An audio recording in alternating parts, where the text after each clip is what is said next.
பேர் தாஜுதீன் ஃபைசி.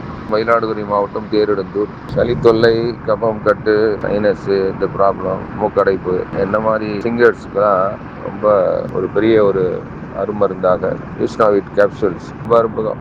அது சளியே சேர விடுறதில்லை. நமக்கு எந்த வகையிலையும் நம்ம அதை டிஸ்டர்பன்ஸ் இல்லாமல் ப்ரோக்ராம் பண்ணுறதுக்கு வசதியாக இருக்குது. நீங்களும் வாங்கி பயனடைங்க. அந்த சளி தொல்லையிலிருந்து விடுபடுங்க. பொதுவாக ஆஸ்மானாலே நெஞ்சில் தான் இருக்கும். அதாவது மூச்சு விட முடியாது. டைட்னஸ் ஆஃப் த செஸ்ட், நெஞ்சை இருக்கும், இறுக்கி பிடிக்கிற மாதிரி இருக்கும். சளியினால் அடைக்கப்பட்டதுனால மூச்சு திணறும். ரொம்ப கஷ்டப்பட்டு மூச்சு விடும்பொழுது கொர்ருன்னு சத்தம் வரும். அதுக்கு பேர் தான் வீசிங். இதுக்கு அருமையான மூலிகைகள் கொண்டு தயாரிக்கப்பட்ட ஈஸ்னோவேட்னே பேர் வச்சுருக்காங்க. இது அருமையான மருந்து. உண்மையான காரண பேர் தான் வச்சுருக்காங்க. இந்த ஈஸ்னோவிட் கேப்சூலை என்னுடைய ஆலோசனைப்படி இதை பயன்படுத்தினா இந்த சீரழிக்கக்கூடிய சளியிலிருந்து நம்ம முற்றிலும் விடுபட முடியும் என்பது திண்ணம்.